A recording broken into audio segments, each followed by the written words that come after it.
नमस्कार. पंढरीचा परिवारमध्ये आपलं सहर्ष स्वागत.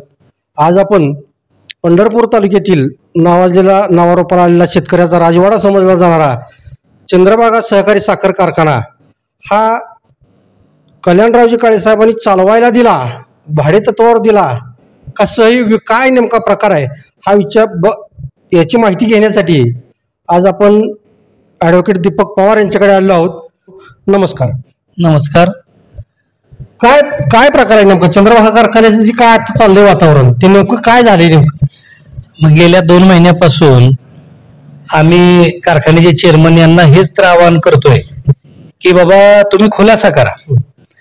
की परवा काळे साहेबांनी पत्रकारांना बोलवलं, पत्रकारांसमोर सांगितलं की आम्ही सहयोगी तत्वावर ते देणार आहेत, आम्ही दोघे मिळून ही संस्था चालवणार आहे, ही सहकार्य राहणार आहे, किती वर्षासाठी देणार आहे त्यांना विचारलं तर ते म्हणले की ते सरकार ठरवणार आहे किती वर्षासाठी देणार आहे.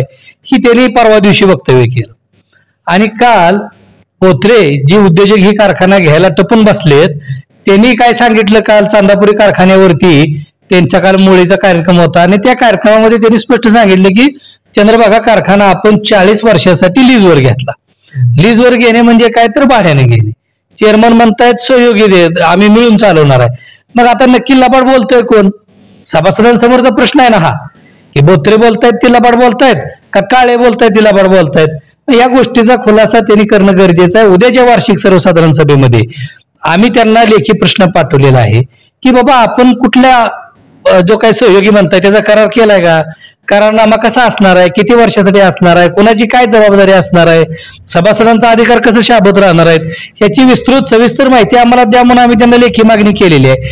उद्याच्या सभेमध्ये त्यांनी त्याचं उत्तर देणं गरजेचं आहे.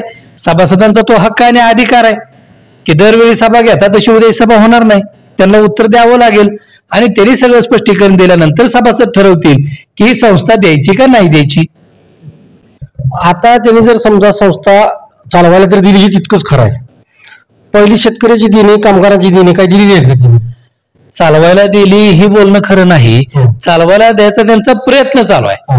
बरं, चालवायला देणं ही संस्था मोडीत काढण्याचा, संस्था विकून टाकण्याचा डाव आहे.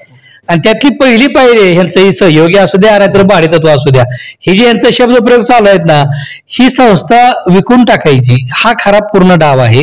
आणि त्यातली पहिली स्टेप म्हणून ते सहयोगी असं बोलतायत. आणि जुनी देणी जी आहेत, आता शेतकऱ्यांची देणी त्यांनी सभासदांची ही जी ऊस बिल आहे ती दिली, पण गेल्या 10 वर्षापासून सातत्यानं या वर्षी जो ऊस गाळप होईल त्याचे पैसे पुढच्या वर्षी द्यायचे, ही जी काही चुकीचा पांडा त्यांनी पाडलेला या कारखानदारीमध्ये हा शेतकऱ्यांच्या मुळावर आलेला आहे. शेतकऱ्यांचे प्रपंच उद्ध्वस्त झाले त्यामुळं. कारण आज शेतकरी, ऊस ही शाश्वत शेती आहे, त्याचं निश्चितपणे असं एक उत्पन्न निघतं, त्या भरोश्यावरती शेती करतो. या माणसाला ऊस दिला की आपण या दिवाळीला ऊस घालायचा आणि पुढच्या दिवाळीच्या अगोदर पैसे घ्यायचे, ही अतिशय चुकीचा पांड्याने पाडलेला आहे आणि ती बंद होणं गरजेचं आहे. कामगारांच्या बाबतीमध्ये तर प्रचंड शोषण होते.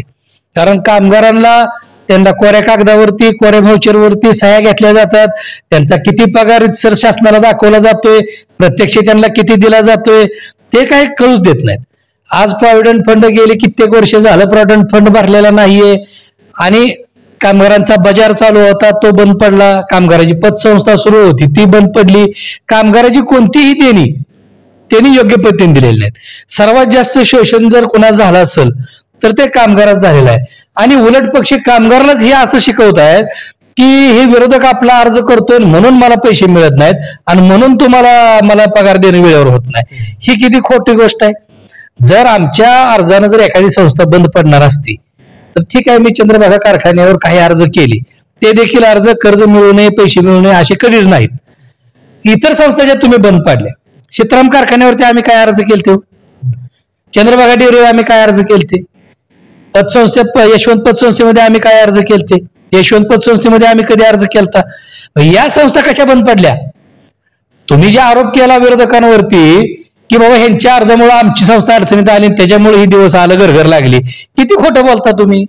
मग या इतर संस्था ज्या तुमच्या हातनं बंद पडल्या, अगदी गणेश फलोत्पादक संघापासून, चंद्रभागा डेअरी पासून, यशवंत पतसंस्था, प्रतिभा पतसंस्था आणि सीताराम कारखाना, इथं कोणी अर्ज केलं ती का तुम्ही चालवलं नाही ते व्यवस्थित? म्हणजे हे जे काय बोलतायत ही सगळं 100% लबाड आहे. आणि ही सभासदांना आता समजून चुकलेला आहे. कारण बोत्रे वेगळं बोलतायत, काळे वेगळं बोलतायत. उद्या सभासद मोठ्या संख्येनं सभासदांनी उद्याच्या वार्षिक सर्वसाधारण सभेला कारखाना कार्यस्थळावरती उपस्थित राहावं आणि हा जो काय यांनी कट रचलेला आहे हा आपण हाणून पाडावा. ही संस्था स्वर्गीय वसंतदादा व त्यांचे सर्व सहकारी यांनी खूप कष्टातून उभा केलेली संस्था आहे. आणि आज तुम्ही त्यांच्याकडे उतरवायला लागलाय की बाबा की संस्था आम्ही द्यायला लागलोय ते सभासदाच्या भल्यासाठी द्यायला लागलोय. म्हणजे एखाद्या कुटुंबाचं प्रमुख आपण एखाद्याला केलं आणि कुटुंब प्रमुख कुटुंबातल्या लोकांना काय पटवून देतोय की आपलं रान ऐकलं तर मी तुम्हाला नवीन कपडे देतो, तुम्हाला चांगली काय गाडी घेऊन देतो, तुम्हाला चांगलं चांगलं खायला देतो, असं म्हणले हा प्रकार आहे. म्हणजे सगळं विकून टाकलं आणि त्याच्यावर आता आपण सगळे मिळून आयश करू, असं नसतंय. ते शाश्वत नाही. सभासदांच्या हाताला काही मिळणार नाही. सभासदांचं भाग भांडवल, कामगारांचं जे काही तिथं देणं येणं अडकलेलं आहे हे सगळं बुडलं जाणार आहे.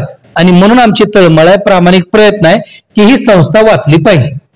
आता यात काय पुढचं नियोजन काय किंवा काय? सर्वात महत्वाची गोष्ट काय आहे की ही संस्था सभासदांच्या मालकीची आणि सभासदांनी स्वतः आपण मालक आहे हे आधी समजून घ्या.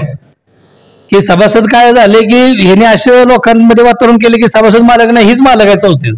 पण असं नाही. संस्थेचा मालक हा सभासद आहे. त्या सभासदांनी उद्याच्या सभेला येऊन ह्यांचा जो ठराव क्रमांक 9 आहे तो आपल्याला नामंजूर करायचा आहे. ही पहिली पायरी.